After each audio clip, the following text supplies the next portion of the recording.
Hi, welcome back to another episode of We Be Lifin Pod, the podcast where we talk about the highs and lows of life and the what even is my life. I'm Sabina Richards, and today we're talking about mental health. Are we okay? Stick with me. This is not the doom and gloom topic. This is not one of those. I'm not a psychiatrist, I'm not a doctor, I'm not a clinician, so this is not that type of episode. But stick with me here because we're just talking about, do we check on ourselves, on our mental health, right? Do we do any form of introspection with ourselves? There's so much that is going on in the economy. Every day, there's something written in orange pen. We know that there's something new. If I feel a certain way today, I'm going to make a certain legislation, right? So outside of our own personal issues and our own personal concerns and things happening in the workplace and our day to day, there's so much happening in the economy. And we may push it down, but this is really just we don't need to push it down, because sometimes it's okay to not be okay. That's not bad. So again, this is a check-in. Are we okay? And I think the answer is no. I think it's a big whopping no. I think there's just so much going on that we're just not okay, but that's okay. We don't have to stay in that state. So we're not talking about just oh, I'm fine, or I'm doing okay, I'm blessed and highly favored, and all the wonderful surface sayings that we normally have. This is really a moment for us to take some time and reflect on whatever it is that may be making us either sad, anxiety, depressed, worried, stressed, and find ways and coping mechanisms in dealing with them. Many of us, when I think about my life, usually we're running on autopilot. It's just go, go, go, go, go. So you wake up, you're getting yourself ready to go to work, you have your home life, you got to deal with school if you're in school, or if your kids are in school, if you have any type of extracurricular activities, if you're hanging out, you have to make time for your social life, for other things. So there's just so much happening, and we're always on a go, go, go, go, go. So sometimes we don't take the time to really stop and acknowledge how we feel. Are we okay? Do I like this? Do I want to do this? Where am I in my life? Because quite frankly, I firmly believe that many of us are just one spilled coffee away from a crash out or road rage. Lately, there's so much happening with road rage. I think recently I saw a video of someone who got out of their car with a baseball bat and hit the other driver's windshield. I don't know. I think they were maybe tailgating possibly, or driving too close, or whatever the case may be. But the individuals who windshield got smashed, they said, you know what? I think I might take the charge today and commit vehicular homicide. And they chased after that person. I don't think they got them because, outside of your, the damages that you have to pay with your auto insurance, I don't think that individual would have wanted any type of, homicidal charges brought against them. But that's just an example of how people are just not okay. And you don't know who you're dealing with out there, right? Someone is just one wrong comment away, one wrong misinterpretation of a statement, or one email away from snapping, right? So we need to do our check-ins for our safety and to make sure that we don't go out there and put ourselves in some type of situation that we just might have a challenge getting out of, or put ourselves in the crosshairs of someone who is ready to risk it all. Okay? So we all deal with stresses and traumas and mental health issues differently. So let's figure out what works for you. What works for A may not work for B. So this is not some type of that's going to fit everyone's lifestyle. I usually always give examples of things that I do that may work for me and that could work for you as well. And you may not have to do exactly what I do. You could do something else, right? But the goal is to make sure that we are operating in a good space, mentally and physically, right? Because our outside impacts our inside, vice versa. So what are some of the signs that we might not be okay? That our mental health might just not be what we think it is. So I broke this segment up into two sections. The obvious sign, and then some subtle, sneaky signs that we may not really pay attention to all the time. So the very first one is that we're always feeling anxious. We're always worried. We're not sleeping, or even if we've slept, we're extremely tired. Well, no, that could actually be under both headings. Yeah, you're always feeling anxious. You're burnt out. You could be sad as well. So that's an obvious sign. If you're always tired or you're always just on anxiety, that's not a good thing. That's not a good thing. I know there's a song about, I think it's called Somebody's Watching Me, It's My Anxiety. I don't want to speak that over me. I don't want to speak that. I want to speak anxiety lurking over me. But that's also a very big sign that we're not okay. We're not okay. And I know sometimes people are great with multitasking, but if you know that you're not good with multitasking and you have 1,000,001 different things on your mind that's making you anxious, then let's start to declutter our brain. Let's take things one step at a time. What I usually do to help declutter my mind is I write things out. I know that we have all of the social media, and not social media, but we have all the devices that will help us in creating our tasks and reminders, but I still like paper. You guys see me looking down at my notes, if turning pages, I still like paper. It helps to get my thoughts out, right? So that's something. And some of the less obvious signs. So snapping at people for small things. And it could be things that you normally deal with or you're normally aware of, or questions that are generally asked, or not difficult questions, but because you're just not in a good mood, or you're just your mind is not present. You just snap at them. I've definitely had those moments and experienced those. You're constantly tired. Even after you've slept, you are constantly tired. I just lost my train of thought for a moment. So that could also mean that we need to check our we need to get medically checked. So we need to make sure we're not missing any of our appointments. Listen to our bodies. Stress can trigger a fight or flight response. So we want to make sure that we're taking care of ourselves in the midst of everything else that's going on. Okay? If we're feeling overwhelmed, sometimes, again, we can be that person that takes on the responsibility for a lot of different things. And not just at work, but let's just talk about our life. We have to manage, as I said in the beginning, we have to manage our home. We have to manage work and whatever those responsibilities are. And let's say that we want to do something for ourselves. We have to manage that. But all those things that we have to manage can become so overwhelming. And I know for me, when I have moments where I'm extremely overwhelmed, I have to take a step back. And that could be physically and mentally. I have to step away from everything, because being so overwhelmed can shut me down. It can cause me to shut down.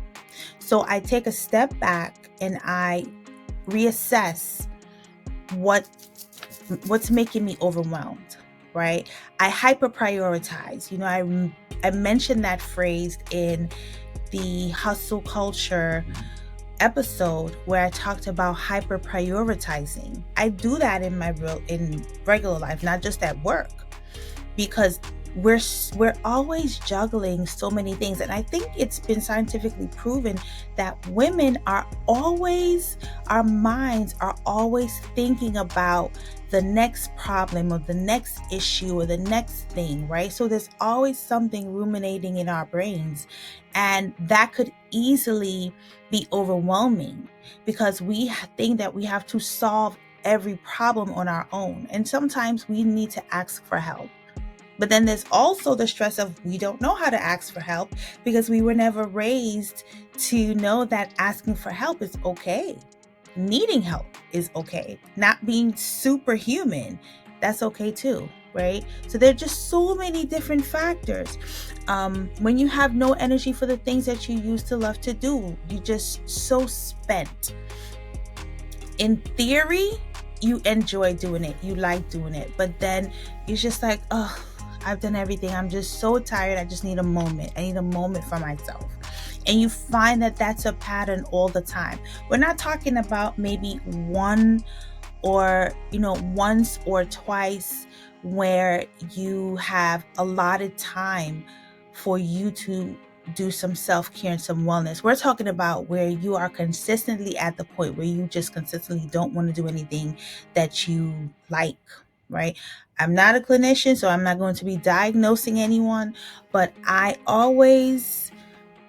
always, because growing up, that was definitely not something we were raised to even acknowledge, which was therapy and asking for help. We were raised, and again, I reference the Caribbean culture because that's my background, right? This could be the same thing in other cultures. So again, just want to make that clear. So in a lot of Caribbean cultures, households, we were raised to be the strong one, be tough, deal with it. Don't argue, just go along, just get along.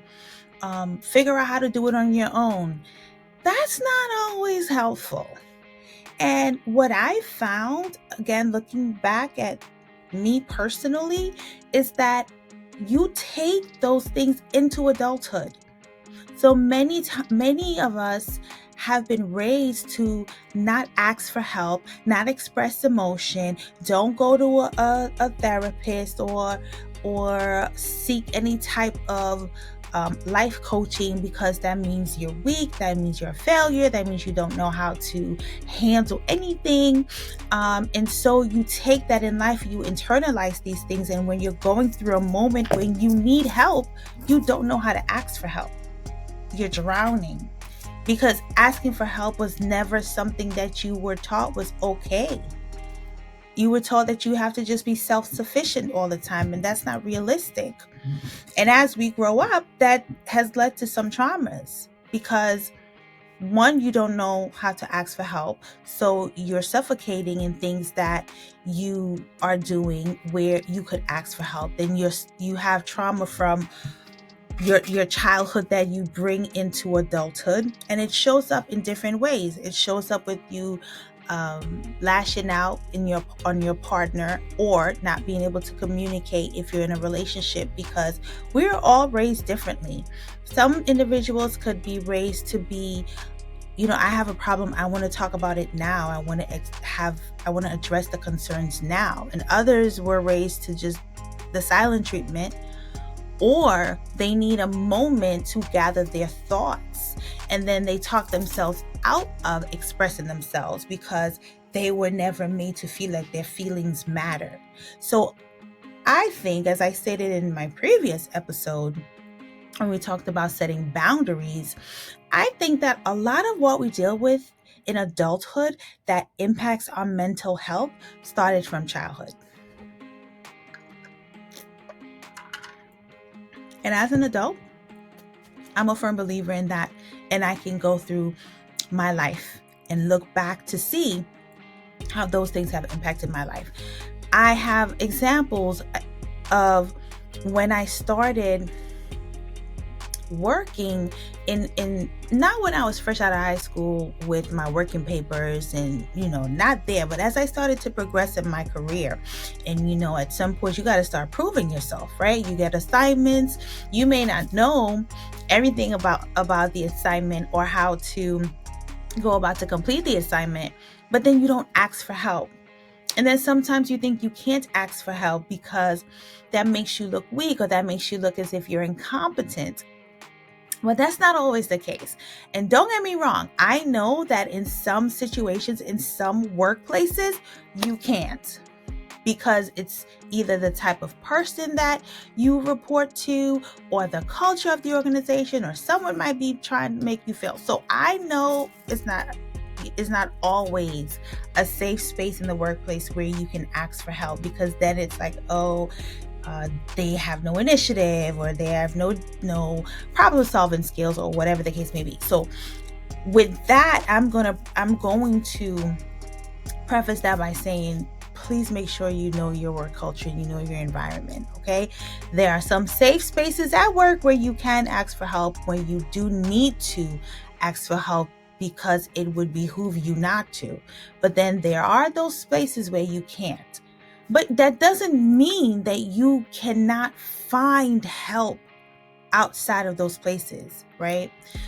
So I don't want to give directions that might negatively impact someone in their workplace, but think about if you're in a situation where you're at a workplace, and this is very off topic. I don't know how I got here, but we here. If you're in a situation at your workplace and you have an assignment or you have a project and you don't feel as if you can go to your manager for assistance, use the tools we have in these updated AI software. Always check the data.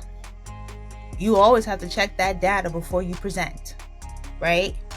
But it's not like back in the day where if I couldn't go to a manager, I had to figure that joint out myself. I had to figure it out, right?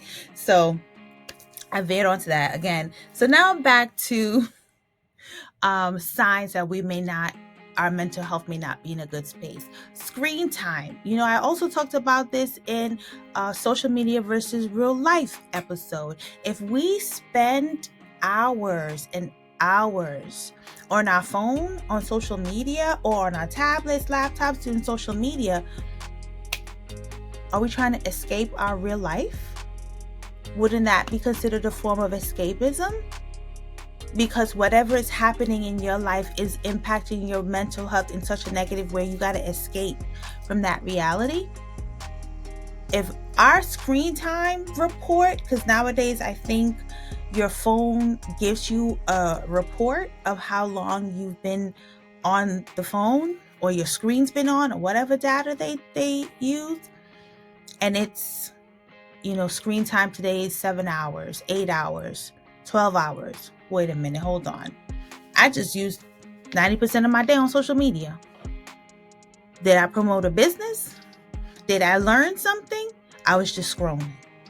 Why? Why am I so interested in other people's lives but mine? That's major, because that means that there's something in your current life that you're not happy with.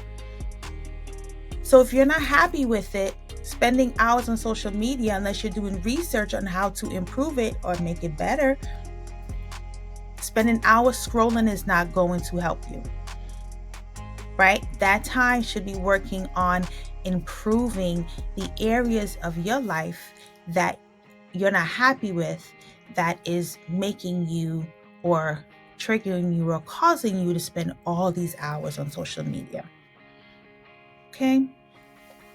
So, I talked about just pushing through it, the pressures of that, impacted by culture, and not being exposed to therapy. I have to admit that I also was very adverse to therapy until maybe a few years ago, when I felt, because there would be times, I have goals that I've set, very lofty goals, and sometimes when I didn't reach them, I felt like such a failure. Like, you didn't accomplish this, and this. And I had to snap out of it. What I did, in my faith, I turned to my faith. I believe in God. I prayed, read the Bible, and I watched some, I don't know if all of them were life coaches, but for some reason, the algorithms on YouTube and Instagram always knew how to send a motivational person my way. They always knew how to send that little motivational, threw it in there in the algorithm. I'm like, ooh, I needed this one today. Thank you. Right? And then I started looking more into life coaches and mentors and things of that nature. But just the idea and concept of speaking to a therapist, I was not entertaining that, because that was never something that was accepted. But as you get older, you realize that sometimes you need a neutral party. You need a neutral party to talk to, because your friends are going through stuff too. And yes, they may have a safe space for some things, but there are just some things that you don't want to share with someone who may know you so closely. And then your family may also have things that they're going through, right? And you don't want to share certain things with them, and you don't feel comfortable sharing certain things. So many times we need a third party in order to help us.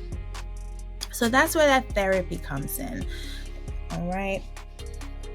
Now, if you don't know a therapist, I have no ads or anything to promote here, but I definitely, in doing research for this topic, I did find that there is a company called NAMI, NAMI. I will put additional information regarding this company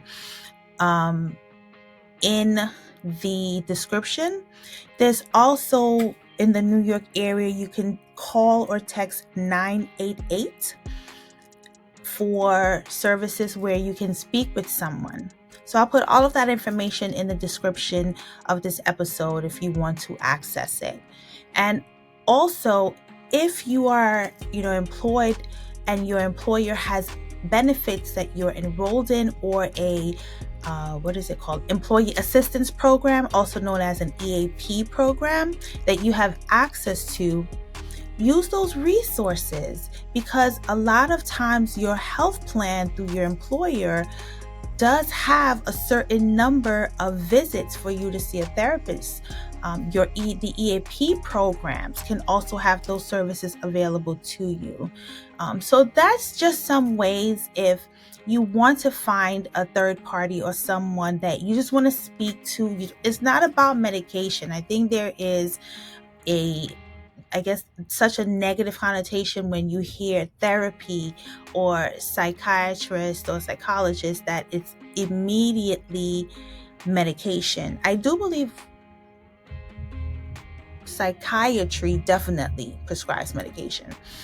There's also a social worker, if you have a social worker or you have access to that network. But if you need someone to speak to, don't stay in whatever it is that's negatively impacting your mental health. Don't sit in it, and don't sit in it for too long, right? Because it gets to the point where you feel like it's just so much that you can't do anything about it.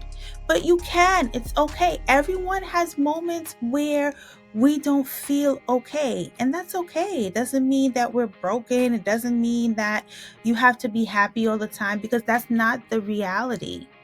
You might be content and you might be at peace, but you may not be happy all the time. And if you are, that's great.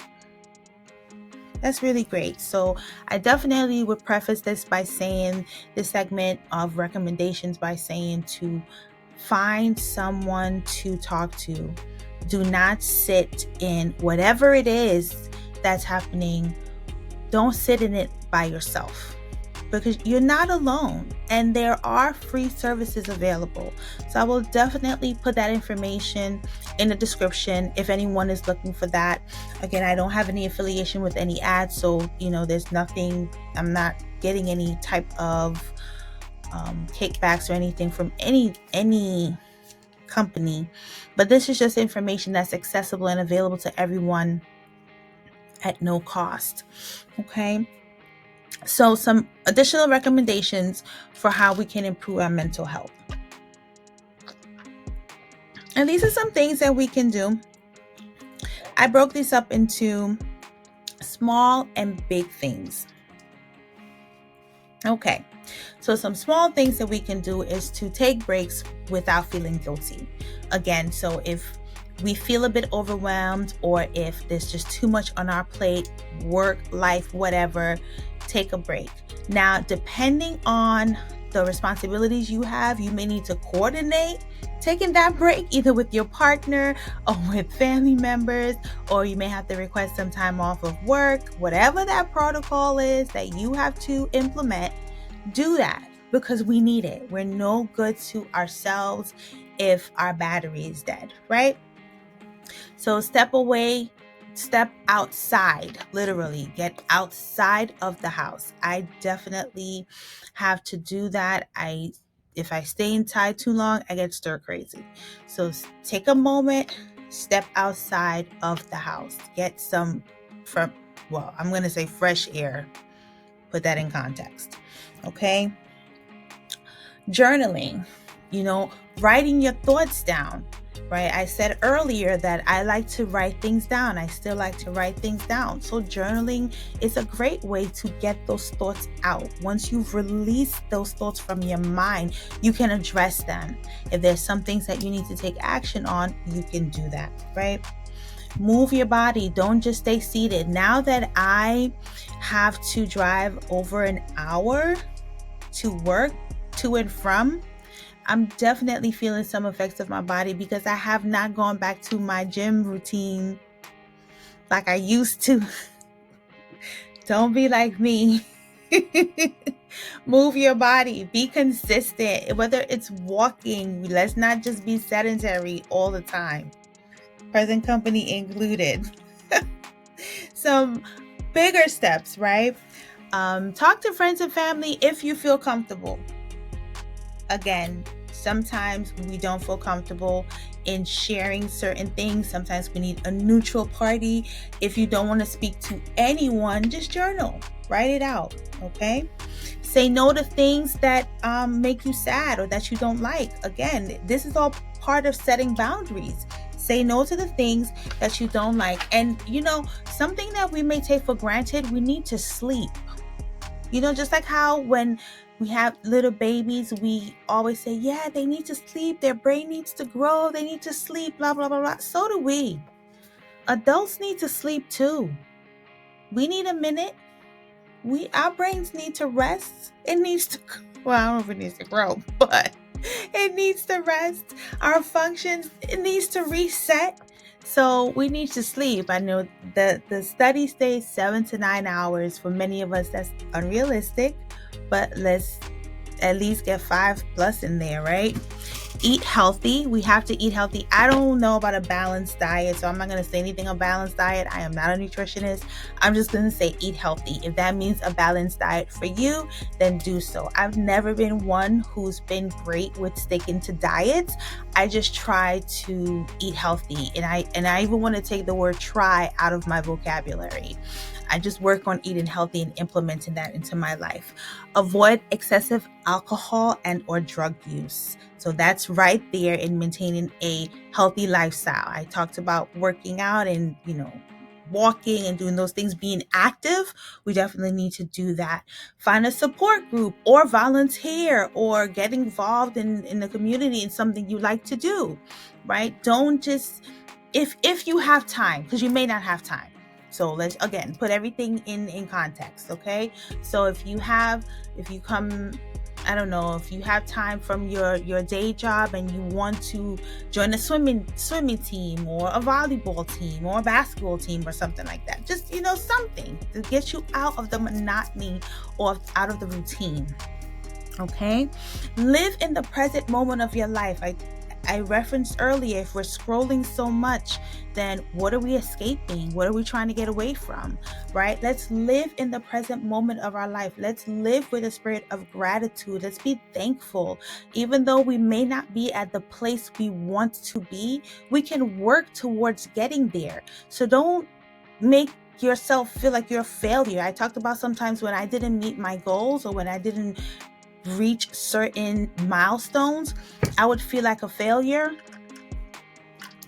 I don't do that anymore. I don't speak that kind of negativity over my life, because I'm like, okay, you know what? You didn't do what you were supposed to do. Brush that off. Why didn't you do what you were supposed to do?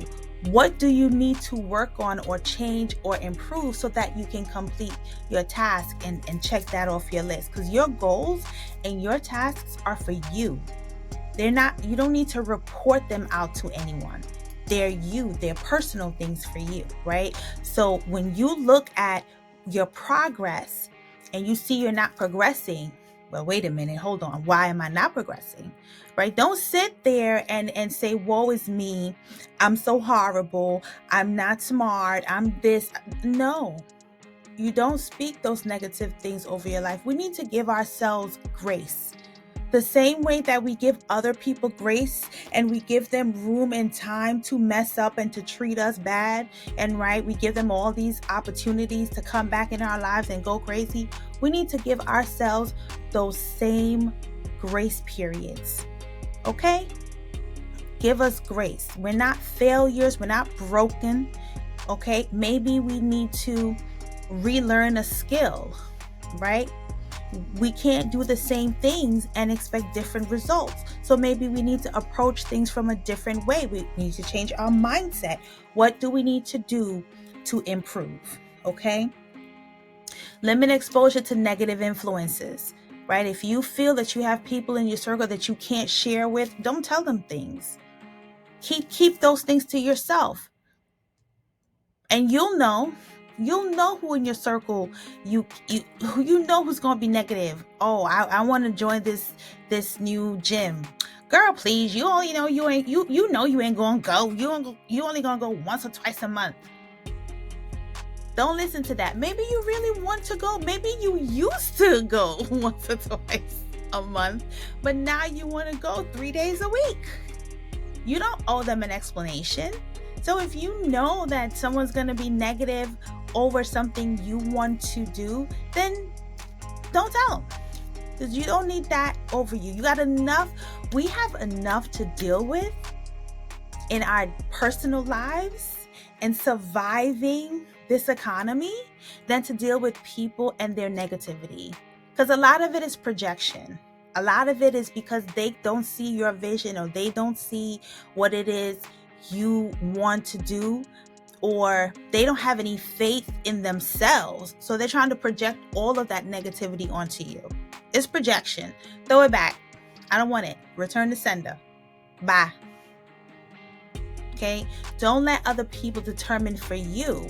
And that's all part of maintaining your mental health. You decide who comes into your space. Okay? Again, we set boundaries, all of those things. So, reminders. We need to take control of our mental health. Okay? So, we're all struggling with something. Everyone is struggling with something somewhere, somehow. Simply because you don't know what the other person is struggling with, it doesn't mean that they don't have a struggle. They may just choose not to share, and they may just choose to share everything. Who knows? But you don't know what anybody is dealing with on any given day. I think I saw a post on Instagram one time, and it showed multiple cars in traffic, and over each car it had a message. So one person just lost their wife. One person graduated college. Another person lost their dog. Another person just got fired from their job. Another person just found out that their house was on fire. And I was like, wow, you don't know what someone else is going through on any given day. You don't know what their mental space is, right? So while we need to be cordial, while we, move throughout the world, we need to focus on ourselves, our health, our mental health, our happiness. And that's what we need to focus on so that we can live a full and happy life. And that's it. That's our mental health check-in. Are you okay? I'm sure that we have a lot of things that will try to make us say, no, we're not okay, like I said in the beginning of the episode. But I think at the end of the day, I think we are technically okay. And if we're not okay, then we need to find the resources. We need to tap in, figure out what is making us not be okay, and tap into those resources. Okay? Thank you for listening. If something in this episode resonated with you, please comment, please share, please like and subscribe. So, thank you again. See you next week. Bye for now.